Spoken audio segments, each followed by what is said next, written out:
रायपुर में पत्रकारों से चर्चा करते हुए उप मुख्यमंत्री अरुण साव ने नगरीय निकाय चुनाव को लेकर अपना विश्वास व्यक्त किया। उन्होंने कहा कि चुनाव को लेकर लोगों में उत्साह देखने को मिल रहा है, खासकर युवाओं और महिलाओं में।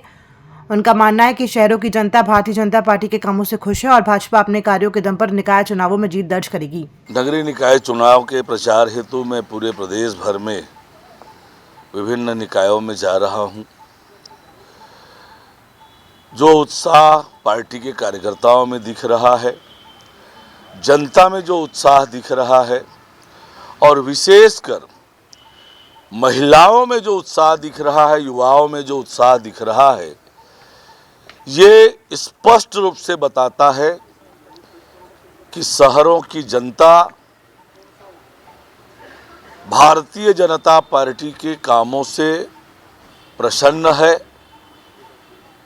संतुष्ट है और निश्चित रूप से चुनाव में अधिकांश निकायों में भारतीय जनता पार्टी जीतेगी।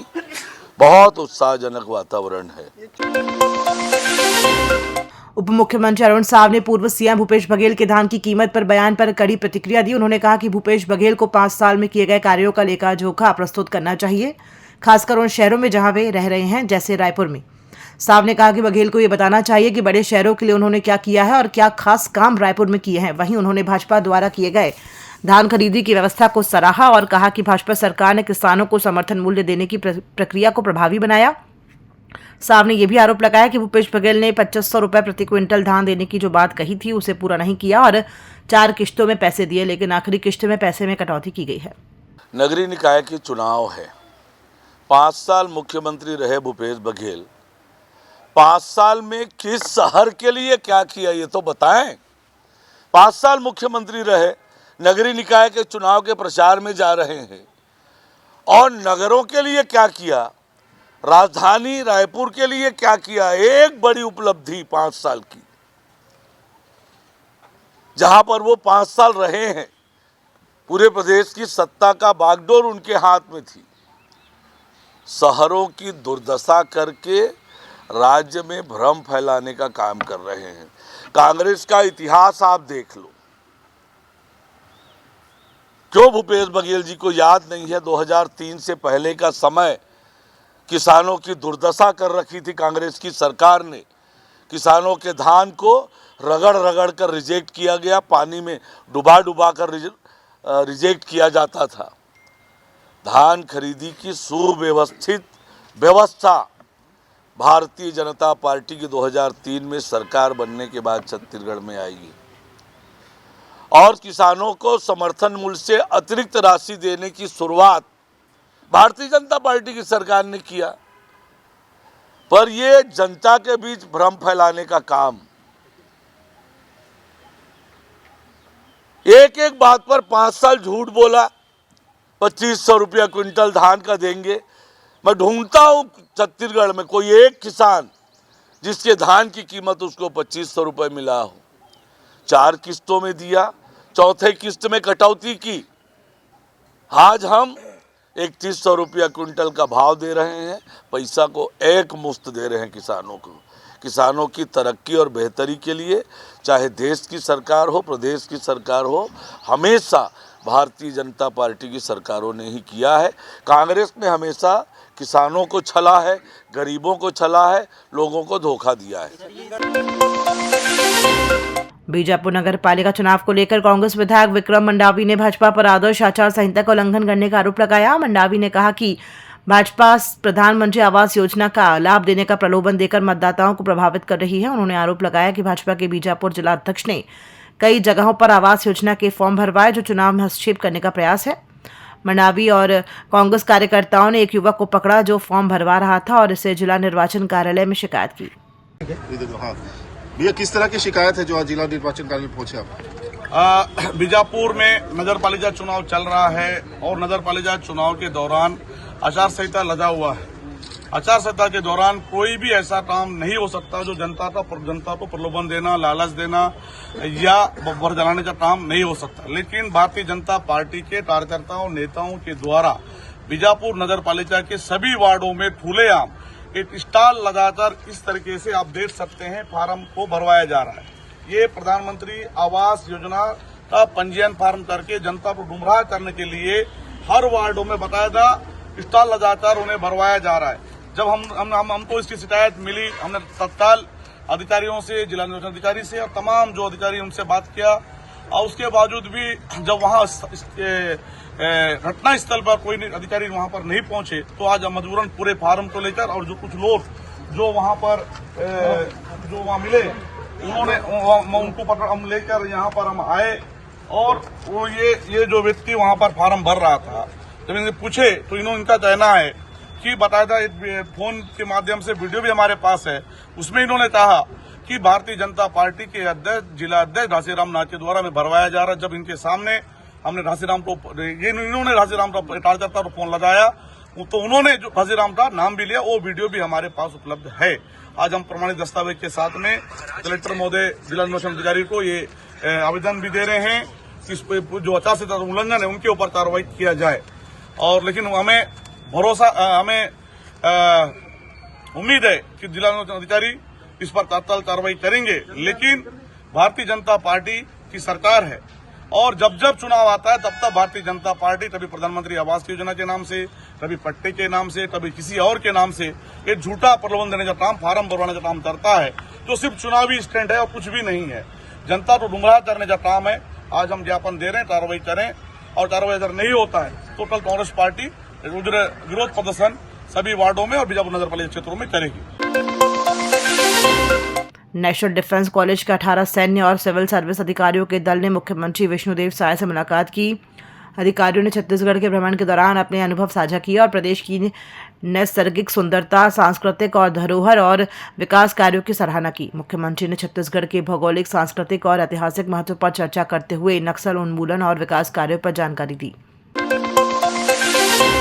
छत्तीसगढ़ प्रदेश कांग्रेस कमेटी के अध्यक्ष दीपक बैज ने अमेरिका से अप्रवासी भारतीयों की डिपोर्टेशन की घटना को शर्मनाक करार दिया है। उन्होंने कहा कि ये हमारे देश के लिए एक बेहद अपमानजनक स्थिति थी जब अप्रवासी भारतीयों को अमेरिका से बेड़ियों में बांधकर उनके खुद के विमान से वापस लाया गया। बैज ने यह भी कहा कि इस मामले पर प्रधानमंत्री नरेंद्र मोदी ने एक शब्द तक नहीं बोला, जो उनकी चुप्पी को लेकर सवाल खड़े करता है। शर्मनाक दिन रहा वो इसलिए कि अमेरिका में हमारे अप्रवासी भारतीयों को हथकड़ी और बेड़ियों से जकड़कर खुद के विमान से भारत लाना और प्रधानमंत्री जी का एक शब्द भी नहीं बोलना सबसे बड़ा दुर्भाग्यजनक है। आखिर हमारे जो अप्रवासी भारतीय ऐसे कौन सा गुनाह किए थे जो 140 करोड़ का देश है कि उनको हथकड़ी और बेड़ियों में जकड़कर खुद के विमान से यहां पे लाया जाता है, अमेरिका से सेना के विमान से। आखिर सेना के विमान को यहां उतरने का अनुमति क्यों दी सरकार ने? मैं सरकार से पूछना चाहता हूं, क्या हमारे पास विमान नहीं था? क्या हमारे देश के विमान से ला लेते, सम्मान से ला लेते। एक देखिए कोलंबिया एक उदाहरण है, वहां के राष्ट्रपति ने अमेरिका के जहाज को अपने देश में उतरने तक नहीं दिया, वापस भेजा और ससम्मान अपने खुद के विमान से उनको लाए और एयरपोर्ट में बकायदा उन्होंने स्वागत भी किया। आखिर एक 56 इंच का सीना वाले मोदी जी आखिर क्यों आंख और मुंह बंद करके चुपचाप बैठे? मैं पूछना चाहता हूं इस सरकार से, केंद्र सरकार से, आखिर इतना हमारे देश के नागरिकों से अपमान क्यों? इसका कौन है जिम्मेदार? प्रधानमंत्री नरेंद्र मोदी जी को तो देश की जनता से माफी मांगना चाहिए। देश के लिए सबसे बड़ा आज तक का दुर्भाग्यजनक घटना है। आज तक ऐसी घटना ही कभी नहीं हुई जो मोदी जी के कार्यकाल में हुई। और इस घटना को लेकर आज पूरे प्रदेश में प्रदेश कांग्रेस कमेटी के एआईसीसी के निर्देश पर सभी जिला मुख्यालयों में प्रेस कॉन्फ्रेंस भी आयोजित की जाएगी और साथ ही प्रधानमंत्री मोदी जी का, केंद्र सरकार, अमेरिका सरकार का, दोनों का आज विरोध प्रदर्शन पूरे प्रदेश भर में किया जाएगा। उप मुख्यमंत्री अरुण साव ने कांग्रेस पर हमला करते हुए कहा कि पार्टी में एक दूसरे को पटखनी देने की होड़ मची हुई है। उन्होंने आरोप लगाया कि कांग्रेस ने पिछले 5 साल आपसी झगड़ों में ही बिता दिए, जिसका नुकसान छत्तीसगढ़ की जनता को हुआ। अब जब कांग्रेस विपक्ष में आ गई है तब भी पार्टी में आपसी विवाद जारी है। साव ने कहा कि प्रदेश के मतदाता समझदार हैं और वो वोट डालने से पहले इस पर विचार करेंगे। उन्होंने ये भी कहा कि आपस में लड़ने और झगड़ने वाली पार्टी को शहरी सत्ता नहीं सौंपेंगे। कांग्रेस पार्टी में आज जो घमासान मचा हुआ है, 5 साल भी उसी तरह से इनके बीच आपस में झगड़े थे।